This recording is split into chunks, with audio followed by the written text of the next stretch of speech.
You lost me when I think you told us you were a swinger. That's what I heard. Well, funny. When you say that, Tara, I got Clem back into swinging. Whoa! It'd been a few years since I had done any swing. Congratulations. Oh yeah, we should clarify a little bit here. Sorry Yeah, because I wife feel like does watch this. I feel like there's a party that I'm not invited to. That's what I felt like for a second there. Strap in, JP. It'll be fun. Come on up to Omaha. This podcast is not financial advice. It is for entertainment purposes only. Get ready to laugh your assets off because this is the Lighter Side of Finance podcast. Now here's your host, Billy C. It's the Lighter Side of Finance, back again for another exciting episode of Comedy Meets Commerce. There we go. That's what we've got going on here. The funny side of financials. I'll come up with a couple other, I like alliteration, so, I'll come up with more before the day's over. So we have our panelists here with us today. It's great to have Tara Jean O'Brien with us once again. And Tara, I know that besides trees giving you a hard run for it, the trees are killing you currently, but are you killing it on stage? That's the question. Oh, God. Yeah, just death all around me. I'm just death is everywhere and all around. Massacre. No, I have a show at the Improv tonight, which I'm very excited about. I got a show, another late show on Thursday, and then I'm doing a show in Santa Barbara this weekend. All meanwhile, Los Angeles trees and pollen is actively trying to kill me. So that's where I'm at. Let's go, allergy sufferers. Woohoo! Does it make you funnier? I mean, it makes me snottier. I don't know. Makes you sound funnier. That's right. Exactly. All right. And Clem Jameson is here with us once again. And now this is really this is Clem who's on with us, not the AI replacement of Clem, right? Beep boop, beep boop. Yes, it's me. It's definitely me. I haven't gotten that advanced with my AI yet, but one day I will be replaced, and I look forward to it. Wow. Yeah, loving your musical selections on the channel lately. It looks like you got one that's like, borderline going viral. Yeah, I made one about a robot. It's a Roomba that became self-aware and destroyed the world. And apparently AI singing that is funny. So we've been doing that. I've been doing that the last couple of days. And that one started picking up some steam this morning. It's got potential to become viral. I think anything that's, microwaves destroying the world or chatbots or Teslas, anything can be funny in a song if AI is singing about, technology destroying the world. So that's my new thing that I'm doing. My favorite part is "Don't step on me." That's That's an inside joke. Right. So that means go over to Clem's channel, watch the video, know the song, then you know the inside joke. There you go. That's it. Jokes from the bunker, Clem Jameson.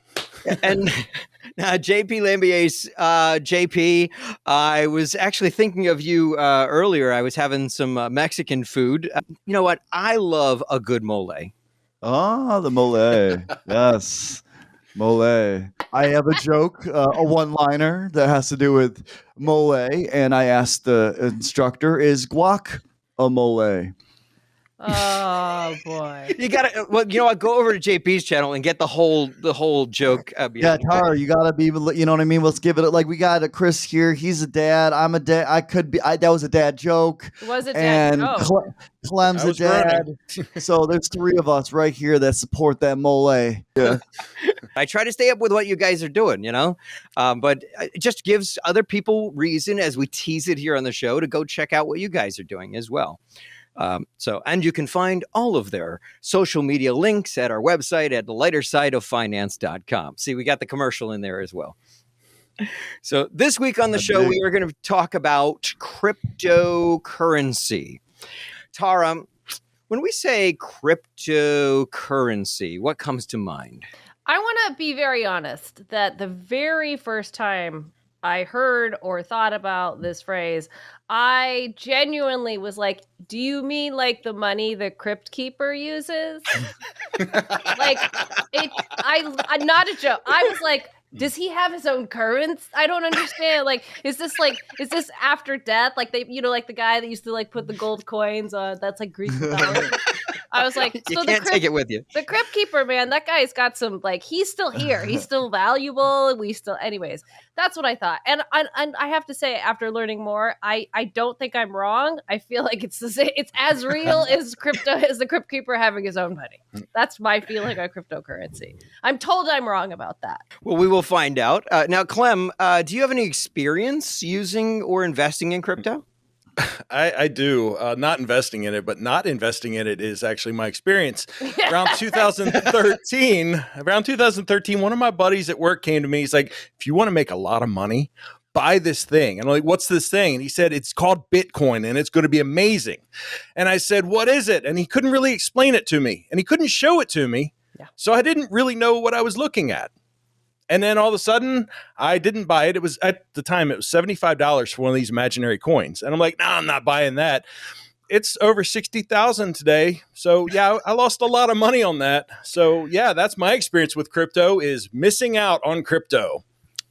That's it. Crypto FOMO. It's bad. Yeah. Well, it's not even FOMO. I literally missed out. I had the chance and said no. So Clem. It's a whole new fear. Well, my friend retired at 26 years old.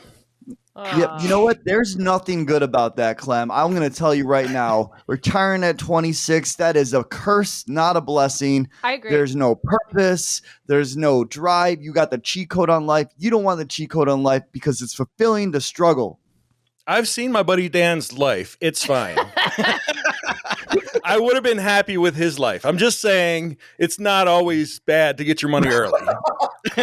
Clem, listen, going on vacations, buying the things that you want to buy, being free in that way, who wants it? Who wants it? Yeah, paying your bills, It's overrated. Overrated. Yeah, you're right. Overrated. I also have minted some NFTs, which are crypto related. So I had my own line of Barn Cat NFTs that I made for a little while. Didn't sell many, but I did make 10,000 of them. So they are still for sale if anybody wants them, but nobody wants them. So there you go. I'll get one. No, you won't. Everybody says they will and they don't. You won't. JP, do you think crypto or digital currency is here to stay, or do you think it has been overhyped on social media? No, I think it's here to stay. I just think that usually when you deal with fads and hype and all that stuff, they don't have as much of a history as we already have now with crypto. Whereas back in 2008, I'd be like, yeah, it could be a fad. But right now it's kind of been around long enough where there's enough people that are buying into it that it's like there's a difference between a fad and a culture. Also, I think that what is a fad are obviously meme coins and stuff that really don't have any value or purpose or utility. And then they get a lot of praise based off of just chatter, which I think those are all fads. I think if anyone wants to invest, though, I always tell people, I said, just diversify. Crypto could be scary or sound scary, but, if you have your money spread out, then you're kind of hedging your bets in all areas because you never know. And by the way, if there's a nuclear holocaust and the zombie apocalypse happens, none of this matters anyway, right? It might. Right. Silver linings, JP. Silver linings. I think Clem's vacuum cleaner will have already taken over at that point. Potentially, yeah. Potentially. Yeah. So our guest this week, and Chris, hopefully I don't butcher your name, Chris Vincentini. Nailed it. Nailed it. All right. I am from Jersey. I'm from Jersey over here. Vincentini. So is it sauce or gravy? Well, see, for me, it's a little bit of both. So, because it depends on if we're having disco fries. That's a Jersey thing. So, disco fries, it's French fries with Swiss cheese and gravy on top of them. And then if we're putting it on spaghetti, or we're gonna, have some manicotti, we're gonna put some sauce. I say sauce because I'm from South Jersey. So if you're from North Jersey, we're cooking the Sunday gravy. Yeah, that's appropriate. So Chris is an individual investor who focuses on stocks and cryptocurrency. That sounds like a full plate. It is. And JP, you I don't even know why I'm here. You kind of explained everything. So maybe we can just call it a show now, but you're dead right on the meme coins. my story is similar to Clem's. Back in 2013, I worked at PayPal. So when it first was explained about, hey, there's this virtual currency out there, obviously I kind of understood it right away. And me and a couple of my coworkers were going to set up some crypto miners in one of the guys' basements on about 2013. But, if you remember that time, crypto kind of peaked. And then in early 2014, we had the whole Mt. Gox thing that happened that just, was basic just crime. And so we're like, it's, it already peaked. It went to 1,000. It's down to 300-400. We missed it. It's like, oh my God, what did we miss out on? So, but loosely cryptocurrency, Bitcoin, and that's probably what we're going to spend the majority of Bitcoin, Ethereum is, Bitcoin is just, you can use it as medium of exchange. That's what it's designed for is virtual money. A lot of people will call it digital gold. I'm a Gen X, so people before me, the boomers, stocks, bonds, and gold, or your metals, commodities. Well, I have a little bit of gold, but stock and crypto as I've grown to know it better. And I started as an individual investor in 2019, and right after that last halving, which we'll get to in a little bit, that's when I really started getting involved. And I did get into the alts and was swing trading crypto and working all hours of the night. You're definitely throwing out a lot of words that it's like one of those where like I hear words, but I'm you totally losing me on all of this. No, it's okay. But I get that when I'm hearing, in the media, they throw out these words, like, right. Bitcoin, for example. And what's this Ethereum? Ethereum, that's it. Yes. Yes. So what exactly are those main cryptocurrencies today? Well, Ethereum is a crypto in and of itself, and you can move other cryptos on the Ethereum network, and you pay what's called a gas fee, which that gas fee is paid in ETH. But it's I'm sorry, Tara. It gets very convoluted. It does. I'm gonna really you lost me when I think you told us you were a swinger. That's what I heard. Well, funny. When you say that, Tara, I got Clem back into swinging. It'd been a few years since I had done any swing trading, but he definitely got me back into swing trading. Swing trading. I'm sorry. Oh, okay. Oh yeah, we should clarify a little bit here. My wife does watch this. I feel like I'm not invited. I feel like there's a party that I'm not invited to. That's what I felt like for a second there. Strap in, JP. It'll be fun. Come on up to Omaha. But there's. In taxes, there's wash rules. I don't know if any of you are familiar with that. You have to, if you sell an equity, you have to wait 31 days. You can keep the license, you can buy it back. In crypto, I can buy. I've literally bought a crypto at 2 a.m., sold it at 4:30 a.m., made a lot of money, bought it back when I got up at 8 in the morning, and there's no wash rules there. The IRS and the government has not caught up. The government does need to catch up with crypto. Gary Gensler, actually, who's the chair of the SEC, he's taught blockchain at MIT.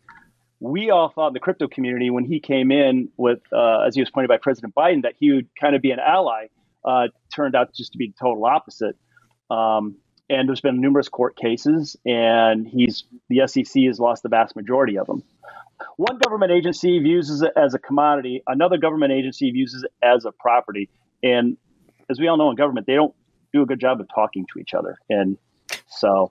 What do you define it as then? What do you think it is? I view it like a stock. I trade it as stock. Do I move things on? Not even one of those two. Correct. But I look at it, I did one of Clem's shows. And Clem asked me a question at one of his showcases. What would you buy? Bitcoin looks good. And Clem, I want to say it was 51K at the time, and 24 hours later, it was 47, and then by the time that episode aired, it was almost 60,000. So it gained $15,000 in 2 weeks. Actually, it was overnight. It was 24 hours later, and then correct, you didn't post it, and that's when you kind of started. We started communicating, and but given where I'm at with portfolio management, and JP, I think you did a fantastic job talking about that. When Twitter started their Twitter Spaces. It became a great medium for people to communicate. And I would go on and I would talk because I do a lot of technical analysis and I post stuff on Twitter.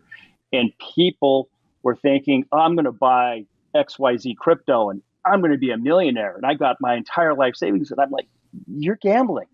You've got to diversify. I traded through the dot-com burst when it burst in 2000. I actually used to trade natural gas for a company. I worked on a trading floor.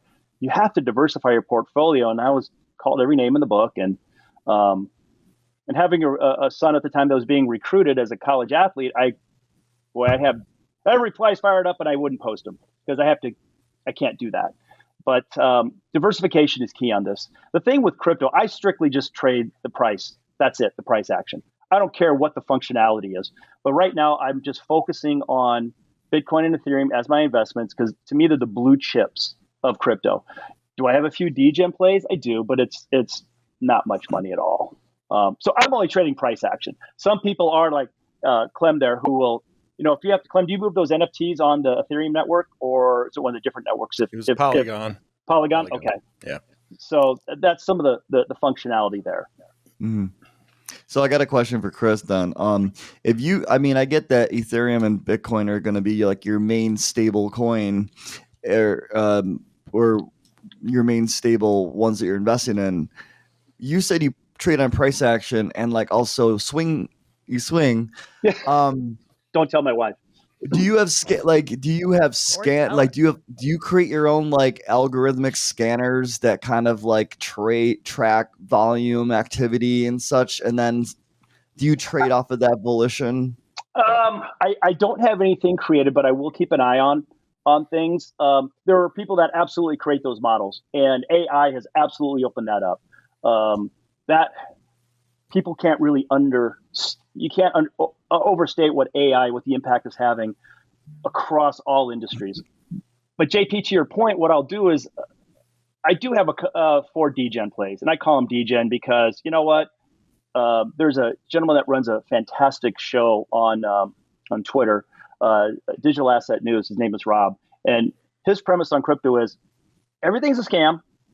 You're going to lose everything. And if you accept that when you start trading, you'll trade better because you'll know, okay, now I'm making money, but have that discipline. You're going to have these massive price swings. And when you do what I do, it's kind of like Hyman Roth said in Godfather 2, Michael, this is the business we've chosen. And if you can't tolerate that, you can't do what I do as an individual investor. And crypto has massive price swings, especially the non-blue chips, the Solanas, or if you really, Doge can have big swings. The meme coins have massive swings. That's what I kind of got you back trading, wasn't it? Was it Doge? Absolutely, yeah. Well, according to the IRS, I don't trade anything, but yeah, Dogecoin and all the meme coins that start with a dog image. That's what I trade. I just pick my favorite dog and I go with it. It's pretty great. That's how I diversify, like 6 different breeds of dogs. So. Well, so are you okay then with like a few dogs and then maybe that Pepe frog or is the frog trading out? Yeah, we'll see where it goes. Maybe, okay. I'm not saying no to anything right now. I like it, open-minded. Yeah. You'll be a good swinger if you're open-minded. Yeah. True. I think that's the first prerequisite, isn't it? I think so. I'm just sitting here with all, it's like we're seeing dogs and frogs and weird words. I'm like, are we I'm listening to all this. I'm like, is this just like a bad trip or something I'm on here? Yeah, that's cryptocurrency. It's a bad trip. Let's be honest. So. It really is. Like, there's some Brad Brown acid going.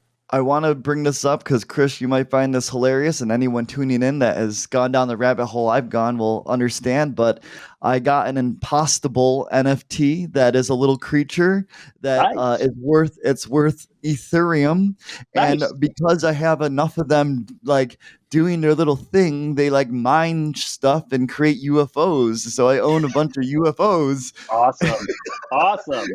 And I have no idea how to access any of it anymore, and I have no idea how much it's worth. So JP's a millionaire, and I think it's very relatable. I think that story is so relatable. I've talked to so many people that are like, I got this thing that I got on MetaMask, and then I threw it through. I had it slide through this little network, and I had to pay gas fees for it, and then I copied the coin address to another wallet, and then that wallet to another wallet. Well, you've heard about have you heard about the landfill in England where somebody had, was it 6,000 Bitcoin on a hot wallet on his computer, and he accidentally threw the wrong computer away. Yeah. And he actually got a hedge fund that wanted to sponsor going and digging, and they're just like, nope, not going to happen. And so, yes, there's a limited supply of Bitcoin, but nobody knows what's really out there because of that experience, JP. It's the same thing. I mean, how many hot wallets that had 10,000 Bitcoin are gone? The Bitcoin pizza, if you've heard of that, the very first transaction for Bitcoin was a Papa John's pizza in, was it May of 2010, I believe? And so the delivery guy came and goes, hey, do you want this thing we're trying out, Bitcoin? They handed it to him on a drive. Gosh. That's worth $664 million right now as we speak. That pizza. And the guy says he has no regrets. That's the best part. He says he has no regrets. He loves that he did that. So I wish I had the money to be able to say that. Yeah. I mean, you don't know. That's all hindsight's 2020, all the way up the chart. It's all hindsight. No one's holding that long. No one's hands are that diamond. Let's be real. Actually, somebody, was it a month ago? Because every single transaction on the ledger is public. So people there's a diamond hander out there. There's like, I want to see this psychopath. Somebody from 2010, and nobody knows if it was mined or if it was bought. But I did a rough calculation because I went and followed where it went on chain. So it was September, October, I believe. So we'll just ballpark say it was $60, 10,000, sold them at $690 million. And that person could have more because back then the first bit reward was 50 Bitcoin, which just got, and so every 4 years that's been halved, and the halving just occurred last Friday. So now the reward was it 3.125 for every successful. So it was 6.5 or 6.25. So yeah, every 4 years it gets halved. So that's why we have ballpark 19.6 million, I think, Bitcoin have been mined, and that's going to go on. Clem, correct me, is another 100 years. They'll continue the mining till the last Bitcoin is mined. So you're the expert. It gets slower and slower, right? Yeah, correct. Every 4 years it gets halved, and there's implications on what happens after the halving occurs. And then this, the most dangerous words are this time it's different. It is a little bit different this time because we have the ETFs now that are out there trading, and we didn't have those before. So the price action leading into this halving has been very different this time. So we're a little bit in uncharted waters right now. What are the ETFs aren't the ETFs going to help the price action? What is an ETF? Thank you. Good question. There you go. Let's get back to the education. Right now, I'm just like watching mud. I'm like, I don't know what's Think of it like a mutual fund without a lot of those fees. Okay. So what's a mutual fund? No, I'm just kidding.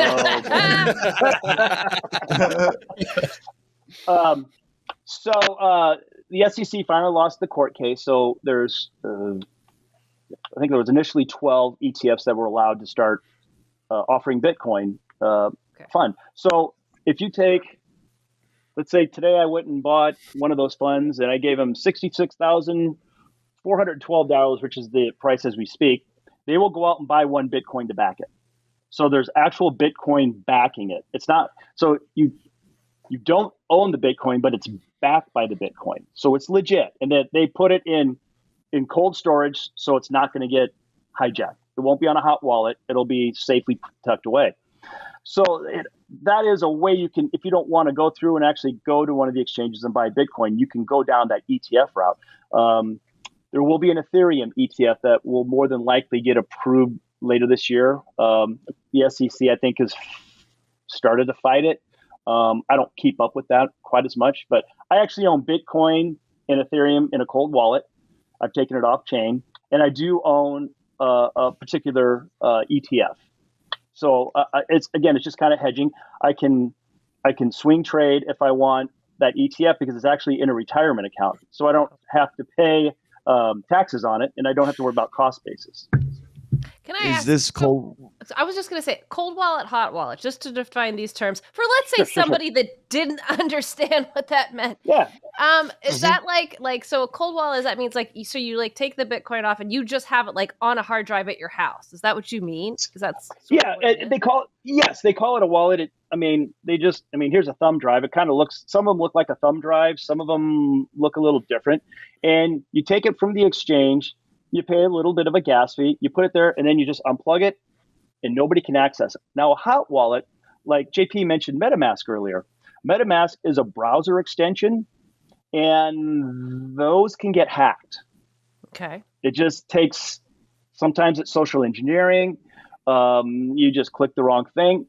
I don't keep anything on a hot wallet. It's either going to be the ETF, or if I buy it off one of the exchanges, Robinhood, Coinbase, KuCoin, Kraken. There's a whole bunch of them out there. Then I'm moving it off because what I learned, I can tell you some of the horror stories that will make you not want to invest in crypto and leave it on an exchange. We'll be back with more from our panelists after this. Now it's time for the scam of the week with an actual British person. Here's Gareth P. Morris. Gareth P. Morris here. That's right, an actual British person from Britain. Rachel and Luke from Bradford recently saved £3,000, that's about $3,800, by planning their wedding day on a Wednesday evening as opposed to the conventional weekend dates. However, Luke has found out that he could save a further £5,000 by changing the date to a Tuesday and not telling her side of the family. Whilst Rachel is now considering saving the whole fee of the wedding after she took a liking to the male stripper at the bachelorette party. I've been Gareth P. Morris, a British person from Britain. Back to you. Thank you, Gareth. Now let's get back to the lighter side of finance. In 2022, there was a broker called Voyager. Oh, Voyager is now bankrupt, if you're familiar with it. I was caught up in that. And I was fortunate. I was at a lacrosse tournament, and I was in a gym working out, and I called a friend of mine who was in LA, and he trades crypto, and we communicate often. And I just said, I just pressed the F it button. I'm all out. I'm going all to cash because I don't trust this. I think they're going under. Because Voyager was giving unsecured loans to a company called Three Arrows Capital, which was going in, and they were hedging on crypto. They were doing very risky plays, and the loan was $650 million, I think, uncollateralized. They defaulted on the loan, took down the exchange. I was, at the end of the day, protected because I converted everything to the US dollar, and they were Steve Ehrlich was out going, oh, your money's safe, you're protected by FDIC. Well, couldn't find out we actually technically may not have been, but they made us whole on that, so I was able to withdraw. But it was a conversation. I had to go to my wife and go, I might have just lost 6 figures worth of money, and here's what happened. And I'll talk to you later, honey. If my husband did that, he would be a dead man. I mean, Liv, I was like, so you... Like, this makes crypto sound amazing. Everything we've said so far just makes me want to go throw all my money in the garbage and light it on fire instead of investing in crypto. But here's the good news that came out of that. We called it the crypto winter. And I had a bad taste in my mouth. And that's when I stopped working 18, 20 hours a day. And then Bitcoin comes way down in price. So Bitcoin gets down October, November. It's about 15,000. I'm like, I'm in. So I bought a significant amount of Bitcoin and Ethereum. And my cost average right now is well below 20,000 because I like to dollar cost average. And you can do that in stocks. It's called DCAing in. So we don't swing trade that. I'm not swing trading that, but it's in a safety deposit. My cold wallet's in a safety deposit box with all the phrases, because those stories you hear about people that lose the phrase and they've lost 6,000 Bitcoin, you only get 10 attempts. Those are absolutely true. And I've trained my wife and my kids on how to move things on and off chain in case something happens to me. And I'm like, well, this could be worth millions or it could be worth nothing. Good luck. But I'm pretty positive in it right now. When you have, like BlackRock. BlackRock has an ETF. There is no way they will let it fail. No chance.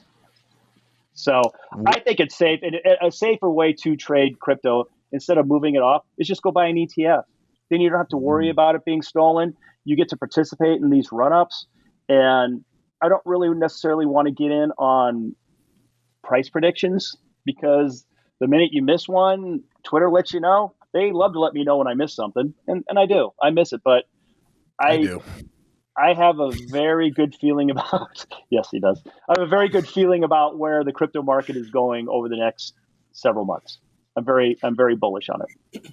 So with that being said, what do you have any targets for, taking stuff off the table?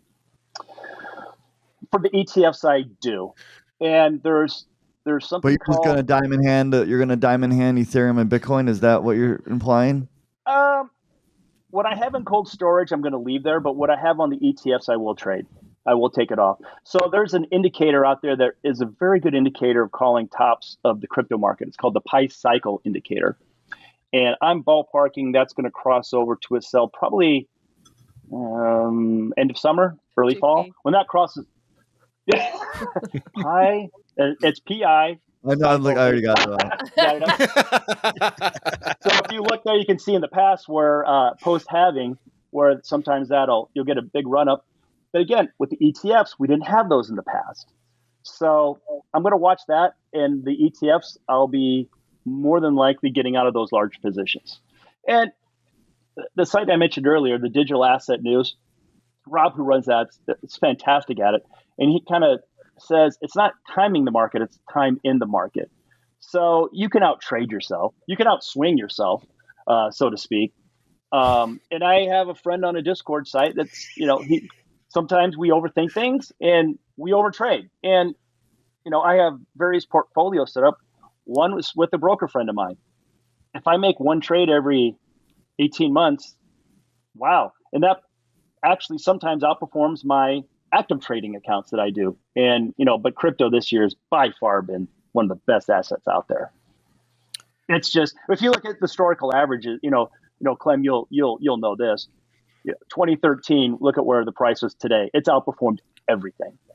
Yeah, I'm waiting for Bitcoin to tank tomorrow, which is still 2 weeks before this episode comes out. And we're all going to be laughing really hard at this, but except for me. you. I'll be laughing. Now, yeah, I won't be laughing. The laughing will be hiding the tears for me. So there you go. If we can, just go back for a moment, just kind of put the brakes on for a moment, just for the the third grader in the room. So you referred to the term ledger at some point, and chain, and you kind of use these. Now, what exactly is this? The blockchain that I've heard of? Yeah. Think of it as kind of a big spreadsheet out in cyberspace, and so when they're mining, everything's going along the blockchain, and everything is public. You can see what's going on the blockchain there, and the blockchain has massive implications just outside of crypto. I mean, just for security purposes. I can send any one of you Bitcoin or Ethereum. You'll get it within minutes, be 100% secure, going from me to you. I know people that have sent money to developing countries where their banking systems just aren't there. 15 minutes, they can send $20,000 equivalent, whatever crypto it is. I think, is it? Oh, I'm sorry, go ahead. No, just to prove his point, he's actually going to send me $20,000 right now while we're watching. Go ahead. Here we go. Here we go. You're not getting it back, but yeah. The IRS is going to be notified of this transaction now because that is a taxable event. So yeah, I don't think Chris wants to pay the fees for a simulation. Well, it depends on the time of day. Today, right now, it'd probably be pretty high. But to that point, that becomes a taxable event. The minute that I take, let's say Clem and I are doing a show somewhere and they take Bitcoin. And I go, Clem, let's have a beer. The minute I send Bitcoin to buy that beer, that's now a taxable event on me. And I have to report it. And I do report it. I never want to be audited ever. Do you mean like taxable as in like sales tax, like straight up like I pay with $1, it's taxed, or is it something different? It would be income tax, like on what you file, a couple weeks ago. It's not income tax or it's not sales tax, but you have to report it because you would have either a capital gain from where you bought it, which would be in my case because I'm dollar cost average so low. But let's say I bought it all at 70,000 and it's at 60,000, I get to write that loss off. Wow. It's a capital gains loss. This all seems like, okay, excuse me for my total ignorance. This all seems such crazy scam to me, because here's the thing, right? So Bitcoin is essentially like a gold bar, right? Like, right? Like, are we saying like it's a sort of like it's Digitally, yes, it's a digital gold bar. It's a digital something, right? So Correct. my favorite part of this whole thing is like, okay, so we're mining Bitcoin, we're making it, everybody can see it, we know how much there is, and yet when you get all this Bitcoin and you don't want it anymore, what do? You sell it for cash. Like, Yep. That's sort of like my favorite part. Like, so Staples Center downtown LA was bought by crypto.com. It's now the crypto.com arena. And I was like, is that not a conflict of interest? They paid money for it, right? Like, how come we couldn't pay crypto? I don't, like, I'm just. Do they take crypto as payment there? No, not that I know of. I mean, maybe they do. More places you can, yeah. I mean, to me, naming rights is no different than if it was them or Bank of America or Visa. But people that don't really like Bitcoin and say, well, how can you transact? I'm like, well, can you take a gold bar to the grocery store and trade it for groceries? I mean, to me, it's kind of similar, and it's not for everybody. It really isn't. But if I have gold and I need to convert it, I'm going to get dollars. So if I have Bitcoin, I want to convert it, I'm still going to get dollars. Got it. There's the difference between gold and Bitcoin is I know how much Bitcoin there's going to be. And how do you know that? Is it because of the blockchain, or just like? Well, when it was initially, actually it's funny. If you have an Apple computer, you can actually find the original Bitcoin paper. I think if you do a search for, is it SimpleDoc? Yeah, SimpleDoc on your Apple, and the 2018 update, they put Nakamoto's original paper that he wrote in 2008.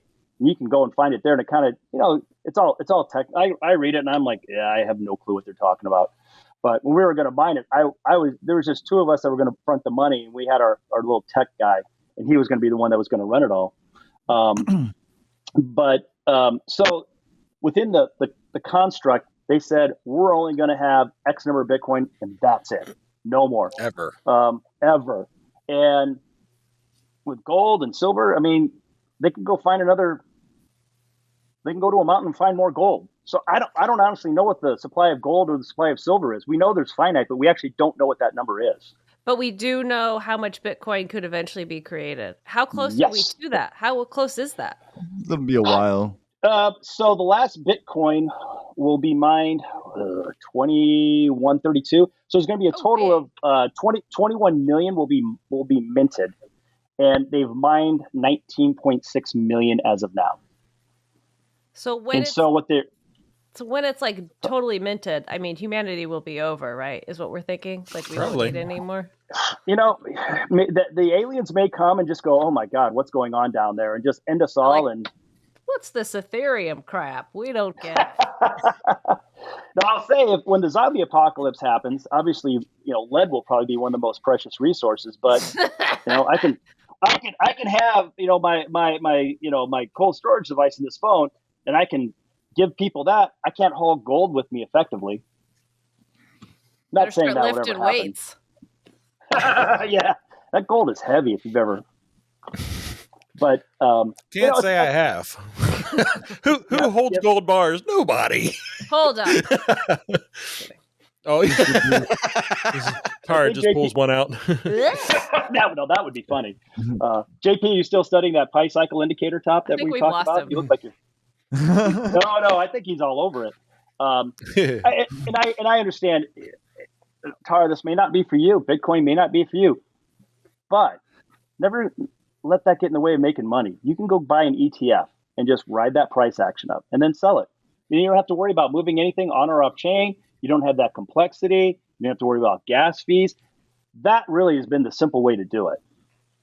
Listen, I feel like I've had this conversation with my brother for like a decade and a half.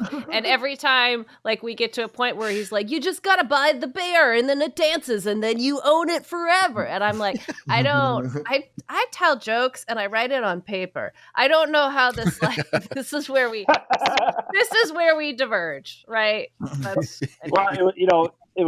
funny. I looked into actually creating a Bitcoin. Augie Smith is a friend of mine, and during lockdown, he had this show every night, and we would do push-ups. And I go, yeah, you know what? Augie's doing all this work. I want to mint the Aug coin. And I started looking at him like, oh my God, I have no expertise whatsoever. I probably needed to know Clem then. Clem probably could have figured it out like that. And I told him, and I'm like, yeah, I'm sorry. I'm dumb. I can't figure it out. After this episode, people's going to actually think I'm smart. That's going to ruin my entire reputation when they find out I actually know things. Guys, I have bad Exposed news. inside I story. have bad news for all our listeners. Clem is very capable. Very capable. Sometimes. More than garbage man. He's got to market that NFT for us is what he's got to do. Like I said, you do absolutely need to report the taxes on this, because the IRS up until a few years ago is basically, I think from what I've been told, was they would send a letter. We know you traded this. You owe us this. Just pay us and we cool. So you're telling me that you're getting taxed on it at the point of transaction if I'm paying Correct. somebody with crypto. So like, who's keeping track of that? Is that software that's keeping track of what you have to claim as your tax? So when you do it at an exchange, there will be a note of when you bought it, when you sold it. Conversely, let's say you bought at this exchange and sold at this exchange. There'll be a buy here, there'll be a sell here, and they'll report to the government. And it's up to you to make that whole to show the transaction. As we're hearing all this, it makes me, like I want to kind of go around the room just briefly if I can. So, JP, you obviously, it sounds like you have a lot more experience behind all this than most of us, on the panel. Has anything that we've talked about here today made you more apt to dive into crypto more or scare you away? Oh, I'm like terrified. I definitely don't. I do have my coin exists on an exchange. I've never once taken it off. I'm horrified about Voyager. I also don't have all my eggs in the crypto basket. Good. So, I mean, there's that. Wouldn't lose everything.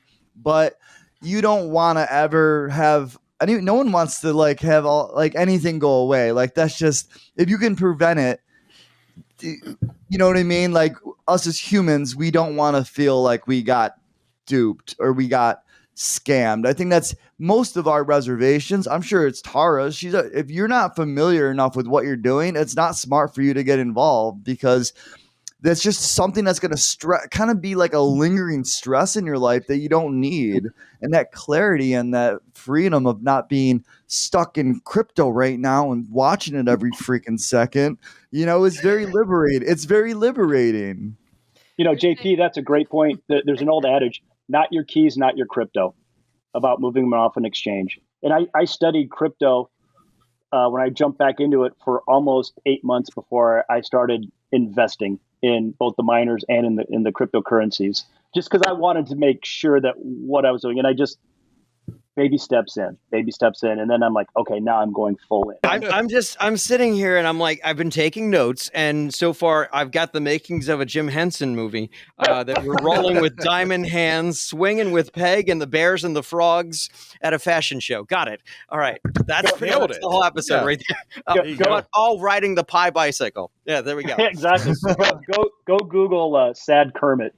I don't know if you've ever done that before. Don't put that on the air. He's Kermit singing "Hurt" by Nine Inch Nails, and it takes him down a bit. It's just I laugh every time I watch it. But when you say Jim Henson, it made me think of that. So now we're just bringing it into the home stretch. We're just gambling. We're just well, it's at some point or another in every episode, somehow we bring it back to putting it all on red. So that usually comes up at some point. And then to me, me personally, a lot of this crypto stuff, that's what it seems like, just a very, very elaborate technical gambling. But Chris, we want to thank you. Our guest has been Chris Vincentini, and individual investor, focusing on stocks and cryptocurrency. I definitely, like normally our panelists are the ones that add this comment, but yes, I learned a lot. I know a lot that I'm going to be really doing a lot of Google searching just so that I can keep up with JP. That's my line. All right, but I'll throw it around to each of our panelists. Take the floor for a moment. Anything that you're going to take away? I got this pile of gold bars over here. Had no idea what to do with, but I'm thinking about maybe trading them in on some sort of fake money. So that's what we're going to be doing later tonight, I guess. Maybe trade these useless gold bars in on something. And I didn't really I didn't preface this, but I've been an active trader since about 2009. And I've been getting really my feet wet around 2017. Obviously, 2020 was a huge year for COVID.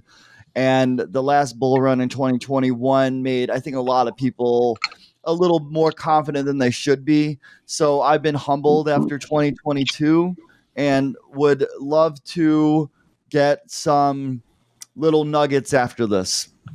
2022 was a very humbling year. Very humbling year. Very humbling. All right, Tara, any last comments? Look, I think I've learned today, the message I think JP made clear is that I should stay dumb, because staying dumb about this is going to protect me and let me keep sleeping at night. Happy to do it. Ignorance is bliss. Peace of mind is wonderful. I need to be rich enough to give other people money to make, I'll be like, double this up. That's what I want. That's what I'd like. Yeah, that's hedge funds will do that for you. Happy to. Where's Bernie Madoff? I hear he's nice. Financial advisors will even do that. You can get a good financial advisor that you trust, and then give them your and I say disposable because that's what you should give them. Yeah. And then I always tell people with that, always think about what percentage you're paying for your debt and can you do better in the market. Yep. And then if you can't, take care of the debt before that. Smart. Well, Chris, thank you so much for being a part of our show. We're not wrapping up exactly yet because it is time for our second round of our new segment. I guess it's not new since it's the second round, but our next contestant on the Financial Fast Five, Clem Jameson, is going to be trying. We're going to test his wits. Yes, golf clap. Test his wits on a Financial Fast Five. So, Clem, we're going to see how many points you score and see if you can beat Tara's score from last week, which was what? A 3, right? I think it was like 3. I think it was 3. Look, I'm just hoping to beat JP's score of 0 currently because he hasn't gone yet. And I'm hoping to beat that. So that's my only goal tonight is to beat 0. By default, you're in the lead. All right. So here we go. Question number 1. What does the IRS stand for? Oh, that's the Internal Revenue Service. All right. That's 1 point for Clem. All right. I beat JP. I can quit now. Typically, when is the federal tax filing deadline? Oh, early April. Early April. Is that not specific enough? Because I think it's like the 14th. We'll say the 14th. I don't know if that's it or not. We're saying it's the 15th is typically the deadline. Oh, how are you not going to give that to Clem? He's off by a day. Oh, no. I'm off. That was clearly a loss. I take it. Well, the question is, sad. if the IRS set the date for the 14th and you tried to file it on the 15th without an extension, would they accept it? I don't think we have a tax expert here, so we'll have to ask the tax expert sometime. We missed our chance. All right. Well, I mean, if the panelists say give it to you, all right, I'll give you that point. Can you give him a half? We'll do half. Can we call Bella and ask Bella? Yeah, I think half's fair because that's half like 1 day off. All right. I feel bad. Next question for a whole point. Number 3. Who is on the $25 bill? There is no $25 bill. Oh, no tricking him. All right, he's too fast. What? All right. That was. Are we going like Jackson and Lincoln, add the 20 and a 5 together? I probably got those wrong, but maybe. Yeah, bonus half a point. Let's see, bonus half a point. All right, here we go. Yes, because the points do matter. All right, so there we go. Number 4, Susan B. Anthony appeared on what U.S. coin and what was its value? Susan B. Anthony was worth $1, and was the Susan B. Anthony coin that was worth $1, and it looked like a quarter with like flat edges. Mm-hmm. All right. I'm old enough to know that. Good You were so job. detailed with your answers. You went from like not wanting 0 to knowing like more trivia on top of the answer. Oh, I'm sharking y'all. That's what's happening here. You ever meet a pool shark? That's what's happening right here. I'm not I feel surprised. hustled. I am I not feel surprised. hustled. Of course, we're being hustled, JP. I saw this coming a mile away. This dude is like a Trivial Pursuit god right now. My reputation precedes me. All right. Well, Clem, you are officially tied now with Tara. Now you did get a couple of mercy points there, but we'll give you're up to 3 points. I regret giving them. I would take it back. I take back my vote. All right. Coming Too in, late. question number 5. Here we go. Who was the first U.S. billionaire? Scrooge McDuck. And I'm sticking to that order. I don't know. All right. Our answer from the survey says Henry Ford. Henry Ford, first U.S. billionaire. I would have thought All right. No, automotive. That makes Buy sense. Tesla. What do you think about Tesla? You think Tesla's kind of hit his low? You think Tesla's gonna? Tesla had earnings today. I didn't even look at it today. Yeah, it bumped up pretty big in aftermarket. So they must have liked what they saw. So it went from 140 something to near 160 in aftermarket. Oh man, what a scalp right there. What a scalp. I would have thought. Sorry, I'm just talking about the automotive Henry Ford tangent. Sorry. There you go. No, it's okay. All right. So we'll throw out a bonus question there just so we can break the tie. See if we can break the tie. All right. And bonus question is, how many stocks are in the S&P 500? Please be exact. 500. Wrong. Actually, close currently, there are 503. Oh, well, we'll get rid of those 3 tonight. I'll be right by the time this episode airs. Just saying. You're going down 3 stocks. Seems like a trick question. That is a trick. S&P 500's got. Tell me 500. how many miles in the Daytona 500 I would have gave you that one. I mean, I'm just saying. No, Indy 500, got that one too, but, whatever. the Tide Pod 500. Yeah. All right. Tide Pod Tour. I would have failed. Yes, we're bringing it back again. Tide Pod Tour. Tide, if you're listening. All right. JP, so you're next. Get ready. Yes, next week, JP is in the hot seat for our Financial Fast 5. Congratulations to all of our contestants, and we thank them for participating in this competition of points that actually do matter. Yes. So, but again, we're going to wrap up our program for this week, and we want to thank, of course, our guest, Chris, for all the information that has thoroughly broken my brain. And again, I want to thank all of our panelists, Clem, JP, Tara. Thank you guys for being part of the program. Thank you for having me. I appreciate it. This has been the Lighter Side of Finance podcast.